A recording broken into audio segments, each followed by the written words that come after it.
Este programa é livre para todos os públicos. O trecho da primeira leitura dos Atos dos Apóstolos. Eu até convido você a pegar a sua Bíblia e acompanharmos juntos Atos dos Apóstolos, capítulo 18. Atos dos Apóstolos, capítulo 18. Começamos no versículo 9. E a palavra de Deus nos diz: numa noite, o Senhor disse a Paulo em visão: não temas, fala e não te cales, porque eu estou contigo. Ninguém se aproximará de ti para te fazer mal, pois tenho um numeroso povo nesta cidade. E logo em seguida diz no versículo 11, Paulo deteve-se ali 1 ano e 6 meses, ensinando entre eles a palavra de Deus.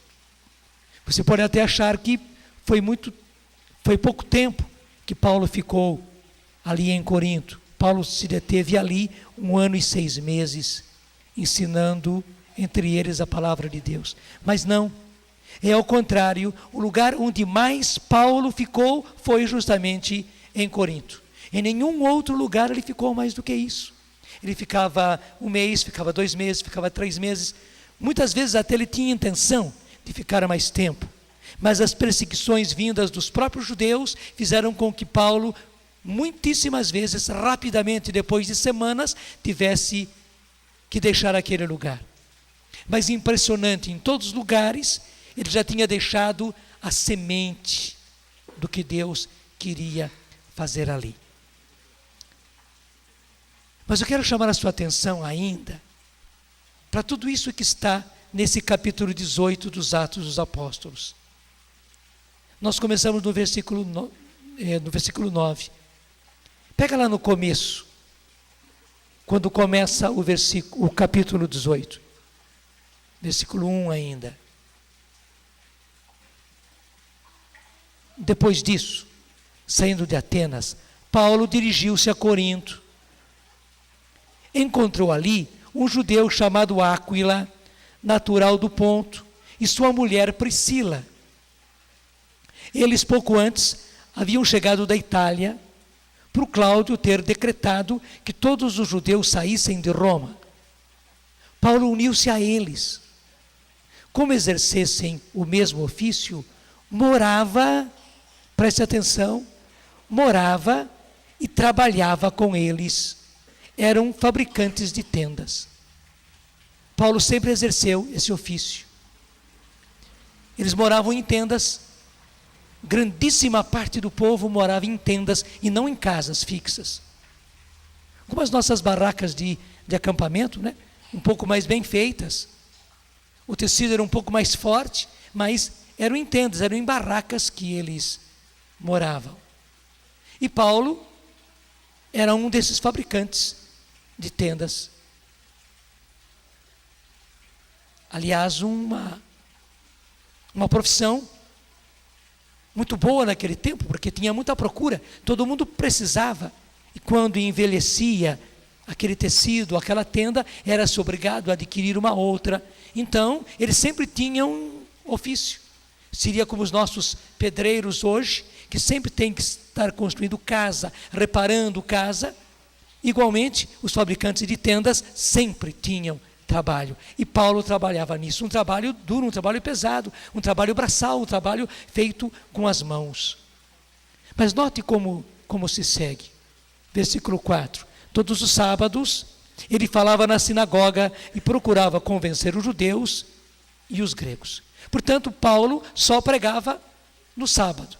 Nos outros dias, ele se empenhava nos trabalhos comuns. Sábado era o dia que os judeus guardavam, era o dia que eles se reuniam nas sinagogas, então Paulo pregava nesse dia. No restante da semana, ele trabalhava junto com Áquila e com Priscila, portanto com um casal. É certo que eles tinham filhos, e os judeus costumavam ter muitos filhos. Paulo morava numa família, preste atenção a isso. Paulo morava numa família, e veja agora o que se segue. Versículo 5. Quando Silas e Timóteo chegaram da Macedônia, Paulo dedicou-se inteiramente à pregação da palavra, dando aos judeus testemunho de que Jesus era o Messias. Interessante. Depois que ele foi morar com Áquila e com Priscila, com aquele casal, com aquela família, logo depois que Timóteo e Silas chegaram, então havia mais gente. Provavelmente, numa reunião de comunidade familiar, porque é certo que Timóteo e Silas, vindo, moraram também na mesma casa. Eram os companheiros de Paulo. E provavelmente foram eles, Áquila, que era o marido, era o chefe da casa, Priscila, que era a esposa, junto com eles Timóteo e Silas, que convenceram Paulo, você não precisa mais ficar trabalhando conosco em fazer tendas. Interessante, Paulo era muito trabalhador e fazia questão de sustentar-se com o suor do seu rosto. Ele nunca quis depender da comunidade, não quis depender da comunidade. Pelo contrário, ele sempre quis trabalhar com as suas próprias mãos.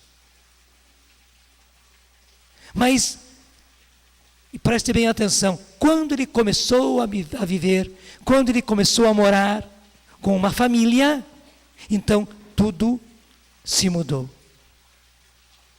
Paulo pôde dedicar-se o tempo todo à pregação, enquanto os outros se ocuparam dos trabalhos para sustentar agora não apenas a família de Áquila e Priscila, mas aquela pequena comunidade que nascia ali, junto com Paulo, junto com Timóteo, junto com Silas, e onde estavam Áquila e Priscila. Eles já não eram mais simplesmente um casal, não era apenas uma família, já eram uma comunidade familiar, onde havia homens, onde havia mulheres, onde havia casados, onde havia celibatários.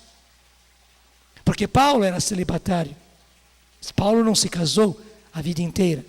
Provavelmente Silas e Timóteo, que inclusive eram jovens ainda, companheiros de Paulo, deviam ser solteiros também, e talvez tivessem permanecido celibatários como Paulo.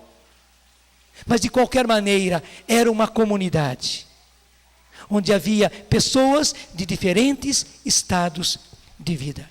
E foi justamente nessa situação, quando eles estavam vivendo assim, que o Senhor fala a Paulo, naquilo que nós ouvimos na primeira leitura de hoje, que eu volto a repetir a você, versículo 9. Numa noite, o Senhor disse a Paulo em visão: não temas, fala e não te cales, porque eu estou contigo. Ninguém se aproximará de ti para te fazer mal, pois tenho um numeroso povo nesta cidade. E Deus foi fiel. Deus foi fiel com Saulo. Tanto assim que o trecho que se seguiu a leitura de hoje dá um salto, já indo lá para o final.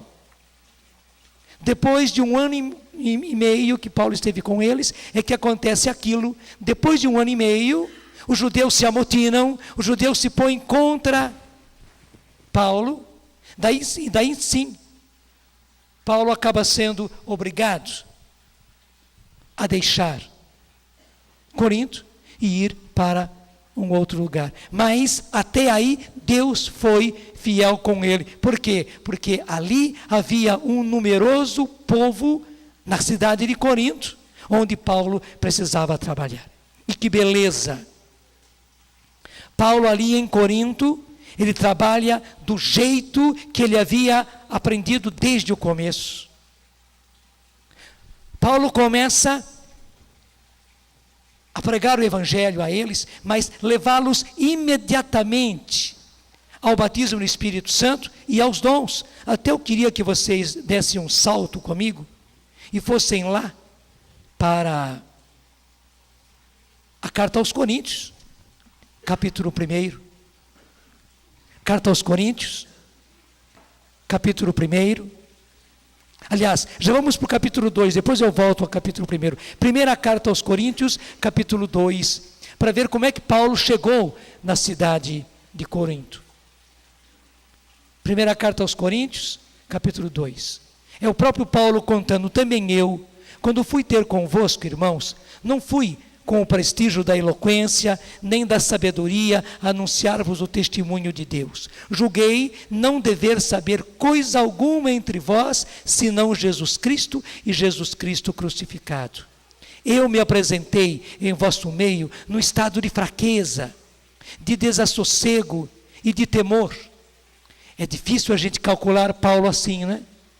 Mas tudo o que ele tinha sofrido antes, todas as perseguições que ele tinha sofrido, e pelo fracasso que ele teve quando chegou a Atenas, porque lá em Atenas, Paulo começou a pregar, e pregar lá no Areópago, que era o lugar mais afamado, onde todos pretendiam ter a sua oportunidade de falar. Paulo então se preparou muito bem para falar no Areópago, mas somente que na hora que ele anunciou Jesus ressuscitado, eles deixaram Paulo falando sozinho. Literalmente Paulo ficou falando sozinho. Eles disseram: vamos te ouvir uma outra vez, e não quiseram mais saber de escutar Paulo.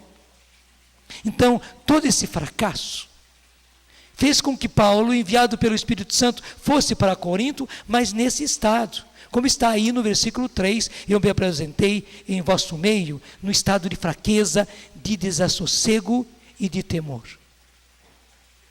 O que é que reanimou Paulo? Então, se você for rápido na Bíblia, retorna lá. Mas também você acabou de ouvir. Lá nos Atos dos Apóstolos, capítulo 18, diz que quando Paulo chegou a Corinto, ele encontrou Áquila e logo em seguida encontrou Priscila, uma família,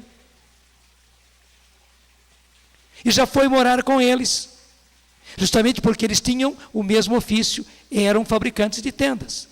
Veja como é que Deus socorreu Paulo. E eu quero repetir aqui na carta aos Coríntios, eu me apresentei em vosso meio no estado de fraqueza. Repito, é difícil a gente imaginar Paulo assim, de desassossego e de temor. O que é que Deus providenciou para Paulo, o grande pregador? O que é que Deus providenciou para ele nessa situação de humilhação em que ele estava? Deus providenciou para ele uma família na qual Paulo foi viver. E daí para frente nunca mais se deixaram. Áquila e Priscila foram os companheiros de Paulo também, foram a comunidade de Paulo dali para frente. Vejam como é que continua a minha palavra e a minha pregação. Longe estavam da eloquência persuasiva, da sabedoria. Eram antes uma demonstração do Espírito e do poder divino. Pena que agora, nessa Bíblia da Ave Maria, não tenha a nota que tinha antigamente. Eu tinha uma antiga Bíblia da Ave Maria, bem mais antiga do que a de vocês, onde dizia que esta expressão eram antes uma demonstração do Espírito e do poder divino. A nota dizia que Paulo pregava ali com os dons do Espírito, levando as pessoas à graça do batismo no Espírito Santo e levando-os aos dons do Espírito Santo. É por isso que Paulo teve todo o sucesso ali em Corinto. E por que é que Paulo pôde então pregar continuamente ali em Corinto? Porque ele estava apoiado numa família, numa comunidade familiar onde ele vivia. Você sabe que maravilha Deus fez através de Paulo na cidade de Corinto? Preciso dizer a você, certamente você sabe, mas repito talvez, que Corinto era uma cidade terrível, era uma cidade depravada, corrompida. Era uma cidade portuária, onde corria muito dinheiro, mas também aquele ambiente de porto, onde passava muita gente. Todos aqueles marinheiros, todos os viajantes. Era uma cidade de uma prostituição lamentável. E também porque corria muito dinheiro, havia muita depravação, muita corrupção. Pregar em Corinto era uma coisa terrível, também por isso. Depois de todo o sofrimento, depois do fracasso em Atenas, o Espírito Santo leva Paulo justamente para Corinto. Meu Deus do céu, o que ele vai fazer naquela cidade? Naquela situação de humilhação dentro de si, e ao mesmo tempo, diante de si, uma cidade daquele jeito.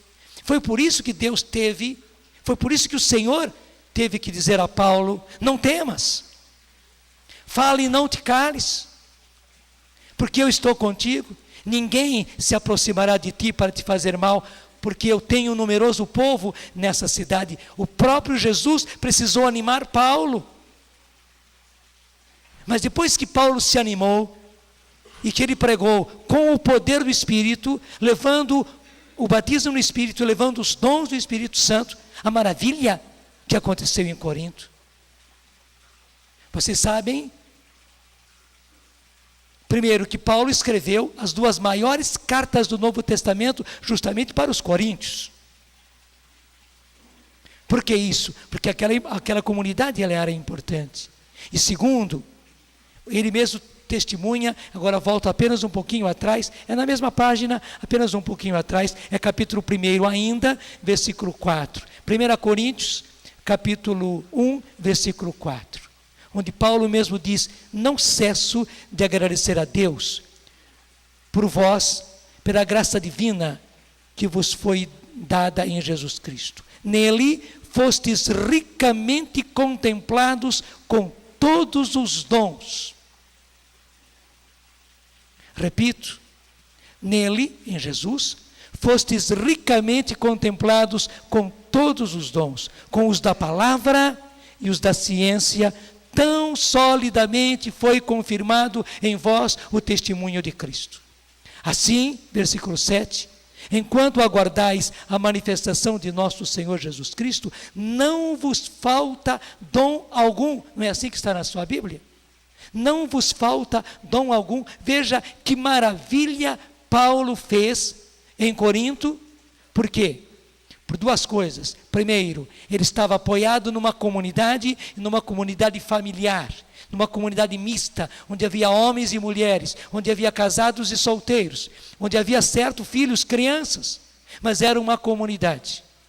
E porque Paulo, reanimado por viver nessa comunidade, entrou em Corinto, eu diria, com todo o ardor, pregando a palavra, não com persuasão humana, mas usando os dons do Espírito Santo, e levando os coríntios aos dons do Espírito Santo, tanto assim que ele pode dizer depois a eles: não vos falta dom algum, não vos falta dom algum.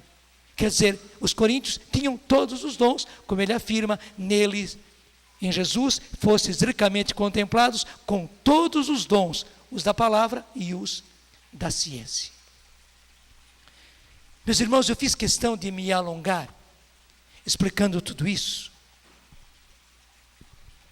porque o Senhor nos dá de presente esse trecho dos Atos dos Apóstolos para nós começarmos o nosso encontro de comunidade, justamente hoje que começa a novena de Pentecostes. Nem sei se você se apercebeu que hoje começa a novena de Pentecostes. De hoje até Pentecostes, que não é nesse, é no próximo domingo, nós temos justamente os 9 dias. Deus nos deu de presente esse trecho.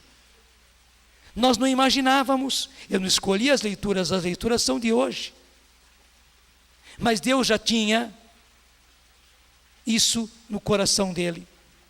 Desses textos para nós hoje, quando começamos o nosso encontro de comunidade. Deus mesmo fez com que o nosso encontro de comunidades caísse nessa ocasião, início da novena de Pentecostes e essas leituras que nós tivemos hoje. Eu digo, bendito seja Deus.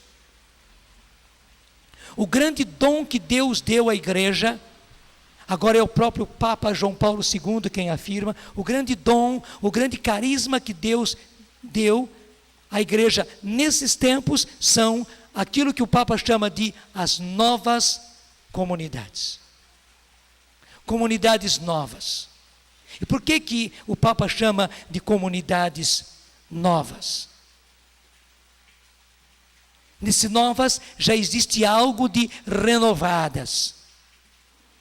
Mas além disso, porque são novas mesmo. Na verdade, foi Deus quem criou isso. As nossas comunidades, essas das quais nós estamos falando agora, a comunidade a qual você pertence, ela não é uma criação de homens, ela não é um simples agrupamento de pessoas, porque muitas vezes quando se fala em comunidade, se fala nesse sentido genérico, a comunidade da cidade tal, a comunidade da paróquia tal, é aquele mundo de pessoas, aquele povo daquele lugar, então forma uma comunidade. Não, você sabe muito bem o que são as nossas comunidades, elas foram queridas por Deus, elas são iniciativa de Deus. Deus mesmo foi quem suscitou as nossas comunidades. Se Deus quiser, amanhã falaremos mais a esse respeito. Foi Deus quem suscitou as nossas comunidades. Foi Deus que nos trouxe. Digo mais, Deus já havia nos escolhido para essas comunidades desde sempre. Se realmente você é dessa comunidade,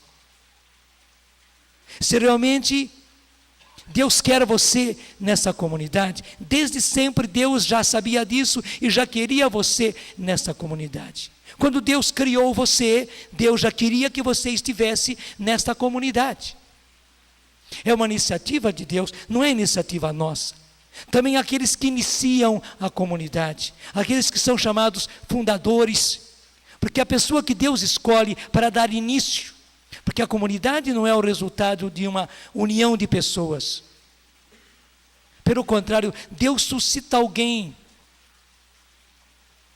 Deus suscita alguém por causa de um carisma. Deus suscita alguém por causa de uma missão. E em vista dessa missão, Deus faz com que esta pessoa, muitas vezes uma simples pessoa, aliás, quem era eu para começar a comunidade Canção Nova? Quem era eu?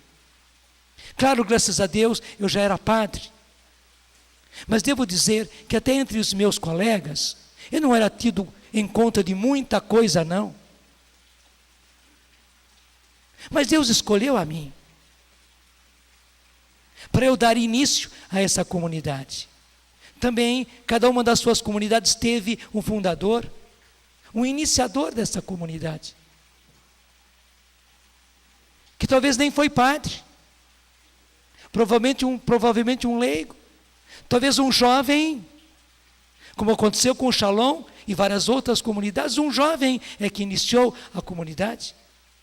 Pode ser que você como casado, como casada, trabalhador, trabalhando, dando um duro para poder sustentar a sua família, participando da vida comunitária, participando da vida paroquial, participando da renovação, e Deus acabou escolhendo você para dar início a uma comunidade.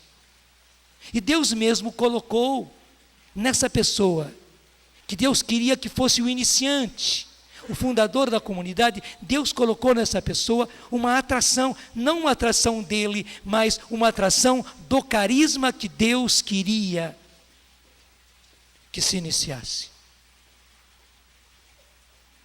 Por que é que os jovens começaram a me acompanhar? Por mim mesmo? Não. E hoje eu compreendo isso muito bem. Também naqueles tempos eu até me admirava como é que os jovens me acompanhassem, estivessem tão próximos. É que hoje vocês conhecem o Padre Jonas, depois desses anos todos, depois de todas as pregações. Mas eu, inclusive, sou resultado da comunidade onde Deus me colocou. Eu testemunho sempre isso. Eu fui formado dentro da comunidade. Claro, tive minha formação toda até chegar a ser padre salesiano. Mas interessante, depois que Deus me deu a graça de iniciar a comunidade, mudou-se muita coisa na minha vida. Eu não fui mais o mesmo padre depois que eu comecei a viver na comunidade. Agora, eu devo lhes dizer que, graças a Deus, eu vivi em comunidade mesmo. Por exemplo, até quando nós começamos, a nossa casa não era grande. As moças, a casa tinha 2 andares. Então as moças tinham os seus quartos na parte de baixo da casa. Mas nós, homens, eu com todos os outros rapazes, dormíamos em cima, num grande salão, que ficou o nosso dormitorião, até chamávamos de dormitorião, onde dormíamos todos nós, e eu, Padre Jonas, dormia no meio deles. Até naqueles começos, porque nós não tínhamos assim, nós não tínhamos noção nenhuma do que Deus queria de nós, só sabíamos que Deus queria que nós vivêssemos em comunidade, e que evangelizássemos. Isso sabíamos sim, que Deus queria que nós evangelizássemos, mas qual seria o nosso rumo, qual seria a nossa missão, nós não tínhamos certeza. Então, nós nos abríamos a tudo o que aparecia. Eu fazia tudo junto com os jovens. Nós tínhamos a missa juntos, nós tínhamos a nossa celebração juntos, mas no momento do estudo bíblico, que era justamente dentro daquele método, a Bíblia foi escrita para você. Eu me assentava junto com os jovens, para fazer junto com eles o estudo bíblico, do jeitinho deles. Nós trabalhávamos juntos em todos aqueles trabalhos, eu também tomava parte nos trabalhos da casa. Todos os trabalhos da casa. Eu estava ali com eles, vivendo com eles. E graças a Deus, você não imagina que mudanças foram acontecendo em mim. Eu até fico imaginando que com Paulo foi a mesma coisa. Quando Paulo começou a viver numa comunidade, muita coisa mudou na vida dele, até mesmo no temperamento dele, como mudou no meu temperamento. Posso dizer mais, a minha própria saúde melhorou. Hoje eu me sinto muito mais forte. Hoje eu me sinto com muito mais dinamismo, com muito mais vida, diria até mesmo com muito mais juventude do que naquele tempo, lá em 1978, quando nós começamos a comunidade. Hoje, veja, de 78 para cá, são 23 anos. Mas eu me sinto com mais força, com mais vigor do que naquele tempo. Eu era mais frágil, eu era mais doente do que hoje. E posso dizer, devo isso também à comunidade. Além disso, a comunidade acaba sendo exigente. Porque na comunidade você não esconde nada. Nem eu, padre, conseguia esconder nada. A comunidade conhecia todas as minhas qualidades e todos os meus defeitos. Ainda mais naquele tempo, que éramos apenas aquele punhadinho. Começamos com poucos. Eu conto sempre que, graças a Deus, começamos com 12. No ano seguinte, alguns não ficaram, mas entraram outros. E ficamos aí na base de uns 15. Depois, no ano seguinte, veio mais um outro grupo. Ficamos aí na base de uns 20. Mas mesmo assim, eram uns 15, 20 vivendo juntos. Depois nós fomos para a nossa casa lá em Queluz. Mas onde também nós dormíamos no mesmo dormitório, já dividido em quartos, mas onde eram beliches para 6, 8 pessoas. E eu, Padre Jonas, dormia junto com os rapazes nesses dormitórios. Foi bem depois que nós construímos uma casa, que até essa casa foi para as moças. E as moças ficaram numa casa sozinhas, elas uma casa mais bem preparada, um pouquinho mais confortável, mas só que elas brigaram, né? E elas quiseram que pelo menos um quarto, separaram direitinho para que eu ficasse lá, e toda a comunidade quis isso. Então eu fui estar neste quarto. Mas até então, isso já tinham passado 3, 4 anos, eu vivi tudo junto com os jovens, como eu dizia, com isso, vivendo junto. Todo mundo conhecia as minhas qualidades e os meus defeitos, as minhas falhas, o meu temperamento, os meus tempos bons e os meus tempos ruins. É impossível a gente se esconder numa comunidade. E ao mesmo tempo, a gente vai sendo moldado pela comunidade, a gente vai sendo atritado pela comunidade, vai. A comunidade muitas vezes é como um esmeril para a gente. Nós vamos sendo esmerilhados pela comunidade. E graças a Deus assim acontece o nosso aperfeiçoamento, a nossa formação, assim acontece a nossa santificação. Eu digo a vocês, é uma graça imensa. Eu mesmo como padre posso testemunhar isso. Além do fato da comunidade exigir da gente. Exige na nossa espiritualidade, exige na nossa vida fraterna. Eu era padre, sim, mas eu vivia no meio deles, eu vivia a vida fraterna com eles. Eu era padre, sim, mas era o irmão deles junto com eles. Tanto eu ajudava eles, como eles ajudavam a mim. E graças a Deus, eu não me pus num pedestal, eu não me pus acima. Eu vivi com eles. Foi um tempo de graça para eles e um tempo de graça para mim. Onde inclusive, aí de maneira mais forte, eles foram participando do carisma que Deus deu a mim e à Canção Nova. Mas que na verdade Deus quis dar a mim. No fundo, era eu que passava para eles aquele carisma. Todo iniciador de comunidade é assim. E é importante que quem inicia tome consciência disso. A gente não gosta muito do nome fundador, porque a gente fica assim assustado com esse nome. Só que o nome é esse. Se você quer chamar de iniciador, chame do jeito que você quiser. Se quiser chamar de coordenador da comunidade, superior da comunidade, não é? Mas que há um iniciador, há um iniciador.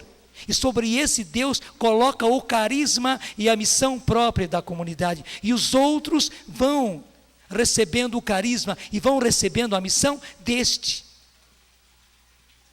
Até eu sou obrigado a dizer a você o seguinte: uma comunidade não é assim, onde existe ali, como nós éramos 12 pessoas de início, depois 15, onde tudo é resolvido democraticamente por aquela comunidade, e a comunidade vai tomar os rumos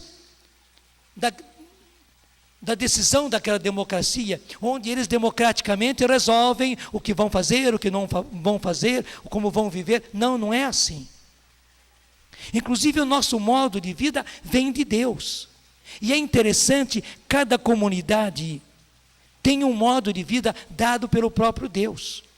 Há muitas semelhanças, mas há muitas diferenças de comunidade para comunidade. E aí está a riqueza para a comunidade, está a riqueza para a igreja. Essa é a diferença. E quem passa o carisma, a maneira de vida, quem passa a missão e faz a missão se realizar, é aquele que Deus colocou como iniciante, como pedra fundamental, portanto como fundador. Pouco a pouco a gente vai tendo que se acostumar com a palavra fundador. Claro, ela não dá a gente uma nobreza, fundador, como se fosse uma pessoa diante da qual precisasse fazer reverência, um meio santo. Não, pelo contrário, é uma pessoa para ser refinada pela comunidade como todos os outros, só que ele é o portador do dom de Deus, ele é o portador do carisma, ele é o portador da missão. E pesa nos ombros dele passar esse carisma, passar essa missão. Ele é o primeiro formador da comunidade. Depois surgem os outros que Deus agracia com a graça da formação. Mas os formadores da comunidade são formados pelo seu fundador. Aconteceu comigo também isso. Hoje, graças a Deus, depois de 23 anos, quanta gente foi surgindo, quanta gente foi aparecendo com a graça da formação.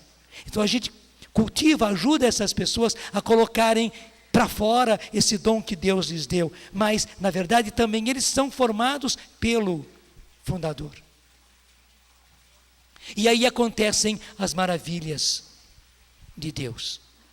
Como aconteceu com a comunidade de Paulo, acontecem com as nossas comunidades. Deus pode agir de maneira diferente, porque Ele não está agindo mais com este.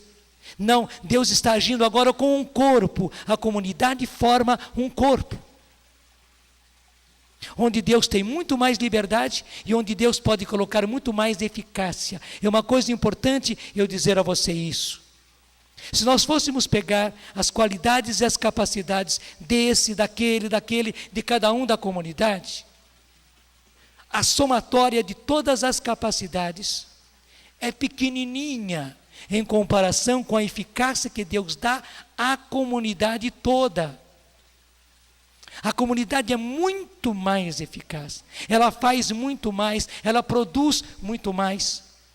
Porque se Jesus disse, onde 2 ou mais estiverem reunidos em meu nome, eu estou no meio deles, isso, gente, acontece principalmente com uma comunidade que Deus mesmo inspira, que Deus mesmo cria, que Deus mesmo faz crescer, para a qual Deus dá um iniciador, um fundador, que Deus conduz. Eu posso dizer, as nossas comunidades são a menina dos olhos de Deus, em vista da missão que elas têm para a igreja e para o mundo. Eu diria, Deus capricha, Deus se debruça sobre as nossas comunidades. Talvez a sua comunidade seja pequenininha, iniciante, talvez ela seja até nenê em comparação conosco, a Canção Nova, que graças a Deus somos a primeira do Brasil e temos apenas 23 anos, mas pode ser que a sua tenha 10, tenha 5, tenha 3, tenha 2.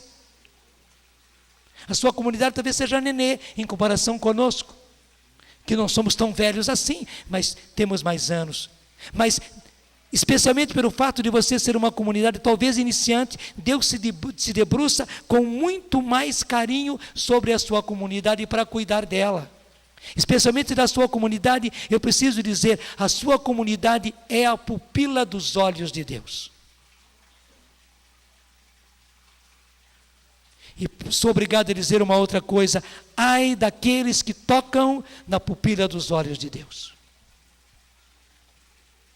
Vocês podem calcular como nós sofremos naquele tempo. Remonta isso para 1978, onde também a renovação estava no início.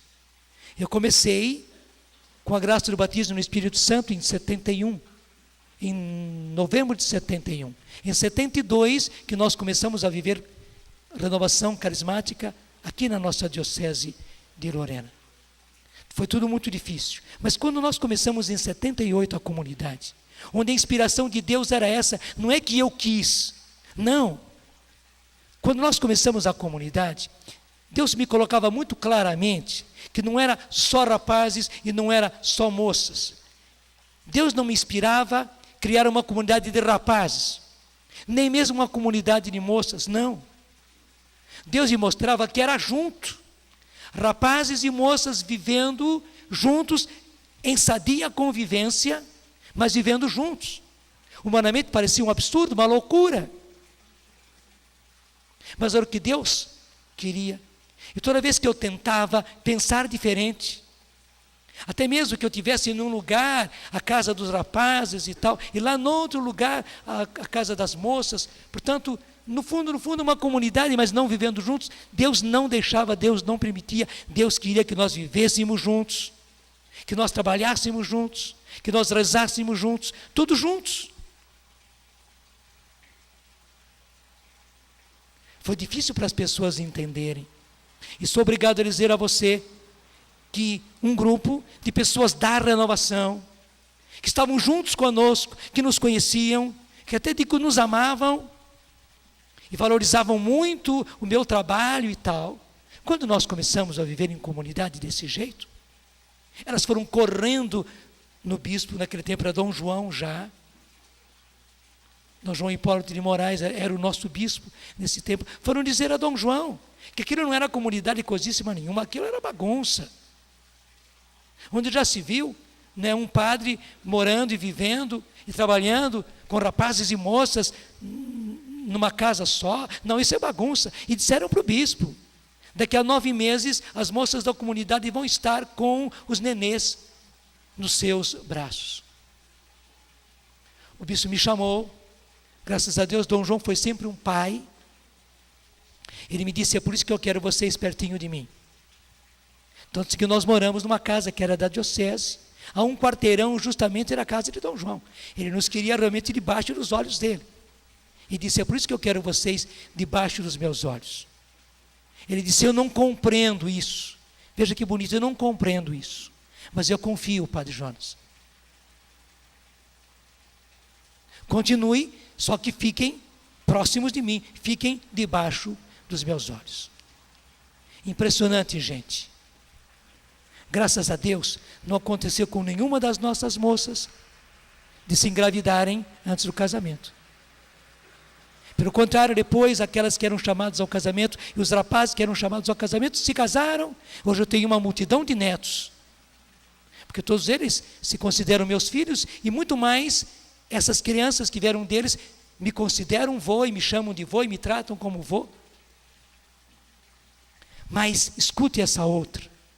Aquelas pessoas que foram falar para o bispo, todas elas tiveram as próprias filhas com o nenê no braço antes de se casarem. Todas. Todas. Nós não queríamos que acontecesse isso, tanto assim que nós ajudamos. Eu conheci essas famílias, eu conheci essas jovens, e socorremos. Está me vindo à minha mente uma família que é muito próxima. Que tristeza, que dureza foi para aquela família quando a menina apareceu grávida. E fomos nós que demos força. Fui eu que dei a maior força, que depois fiz o casamento também. Mas que só aconteceu depois do nascimento da criança. Um outro caso, inclusive a moça morava fora, estudava fora. A Luzia foi lá para socorrer. A Luzia fez uma viagem longa para socorrer, e foi ela que fez justamente depois toda a mediação entre a moça e os pais. Claro, nós não queríamos que acontecesse isso, mas aquilo que eu dizia, realmente as nossas comunidades, a sua comunidade é a pupila dos olhos de Deus. Ai de quem toca na pupila dos olhos de Deus. Isso não é para deixar você precioso, não, mas saber que você é precioso aos olhos de Deus. Perseguidos nós seremos, mas eu podia dizer, ai daqueles que nos perseguem, porque não sabem com quem estão tratando, que não é conosco, estão tratando com o próprio Deus. Então, como Jesus disse para Paulo, não temas, nada de verdadeiramente mal vai acontecer contigo. Paulo ficou naquela comunidade todo o tempo que Deus queria que ele ficasse. Deus queria que ele ficasse 1 ano e 6 meses, Paulo ficou 1 ano e 6 meses, fez tudo até poder dizer, não vos falta dom nenhum. Daí sim, a perseguição veio, e Paulo foi obrigado a ir embora para outra cidade. Ele ficou todo o tempo que Deus quis. Na sua comunidade é a mesma coisa. Se você é fiel, se a sua comunidade é fiel, à inspiração de Deus, ao dom de Deus, ao carisma que Deus lhes deu, à missão que Deus lhes deu, eu preciso dizer, não tenha medo, viva o dom, viva o carisma. Se Deus nos queria naquele tempo, uma comunidade mista, gente, para termos hoje o que nós temos, graças a Deus, muitos jovens, muitíssimos jovens, tantos casais que existem hoje na Canção Nova com seus filhos. Se temos hoje, graças a Deus, 7 padres da Canção Nova, formados na Canção Nova e ordenados na Canção Nova. Hoje somos 7 e eu sou o 8º. Mas além desses 7 padres, nós formamos outros para a diocese e para outras dioceses. Até rapazes que viveram na Canção Nova, são padres hoje na diocese de Lorena e em outras dioceses. E fomos nós que os ajudamos na sua formação. E agora que beleza, nesses últimos anos Deus foi aumentando cada vez mais. Hoje temos 54 ou 56? Não sei bem, ou é 54, é tanto, né, que até o pai acaba se esquecendo, não é? 54, temos 54 rapazes no seminário entre filosofia e teologia. Nesse ano vamos ordenar, agora em julho, 2 rapazes, o Fernando e o Carlos, que se ordenam diáconos agora em julho, e no final do ano, em dezembro ainda, eles estão se ordenando padres, mais 2 padres para a Canção Nova. E temos aí, graças a Deus, mais 52 rapazes esperando na fila. Não é? São 6 anos de seminário, são 2 de filosofia, 4 de teologia, divida 52 por 6.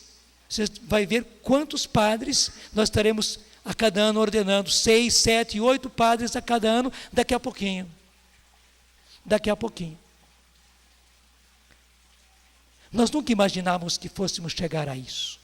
Mas eu tive que ser fiel. Imagine se eu quisesse seguir a minha cabeça e seguir a cabeça dos outros.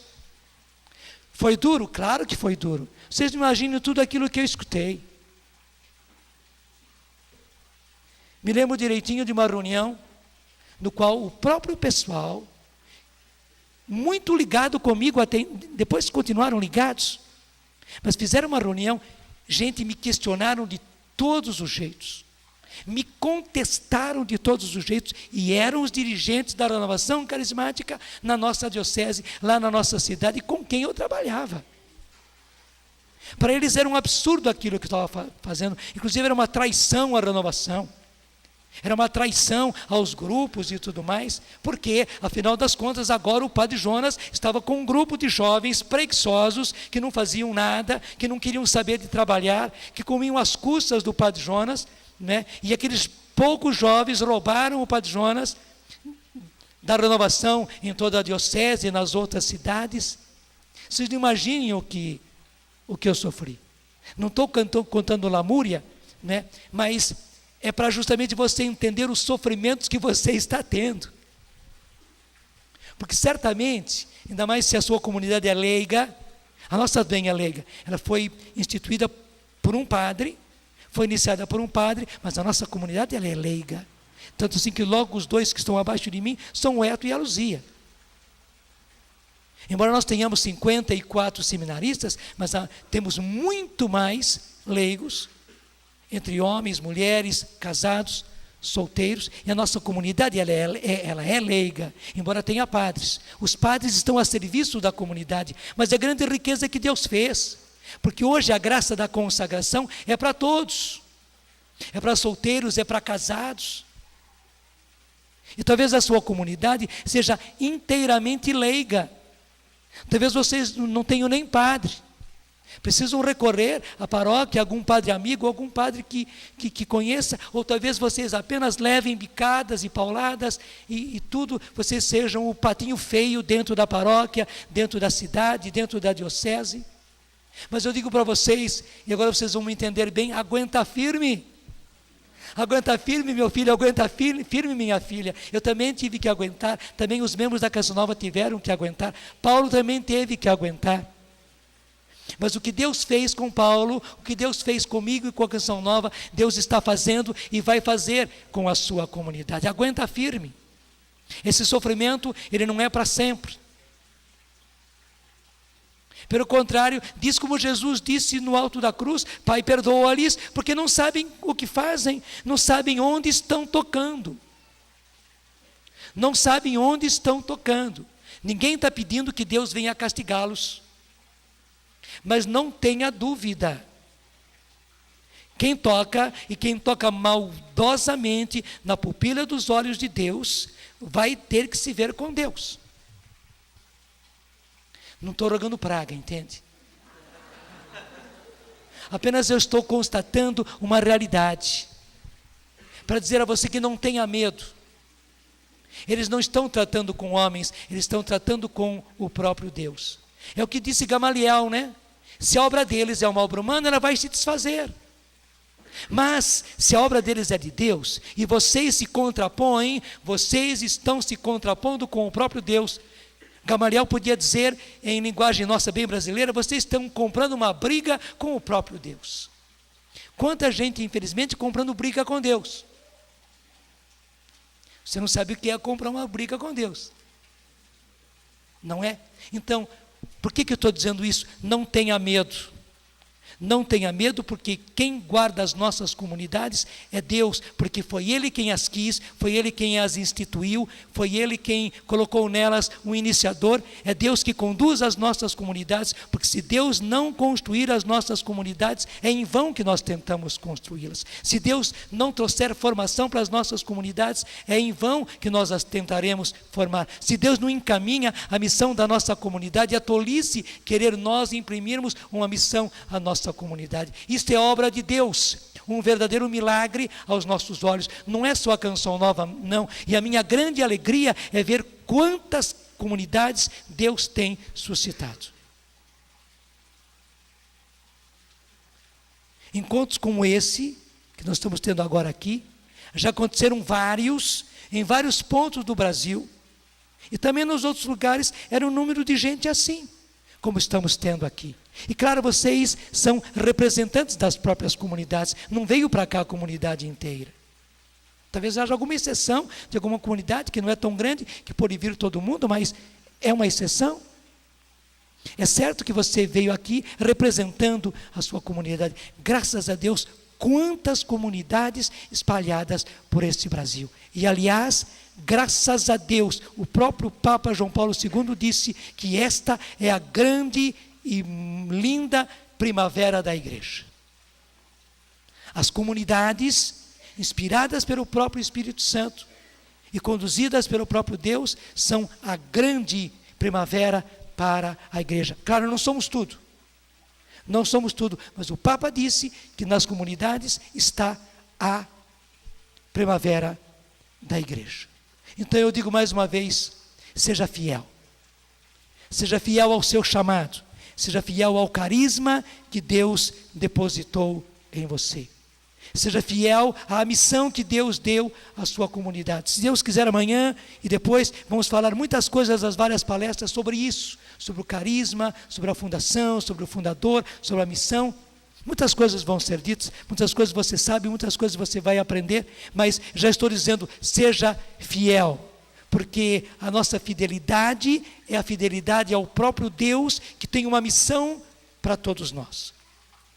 Nenhum de nós, nenhuma dessas comunidades que vocês representam, existem por si mesmas. Pelo contrário, desde sempre Deus tinha uma missão para realizar e confiou essa missão específica para a sua comunidade.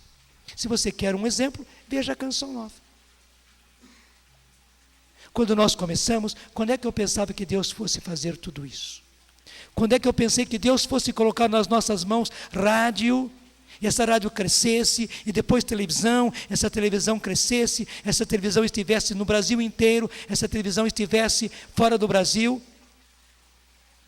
Mas nós não somos simplesmente uma emissora de rádio, uma emissora de televisão. Não, nós somos uma comunidade de consagrados. E o segredo de tudo isso está na nossa consagração, está no nosso empenho, está na nossa fidelidade. O resultado, eu diria, é como o suor.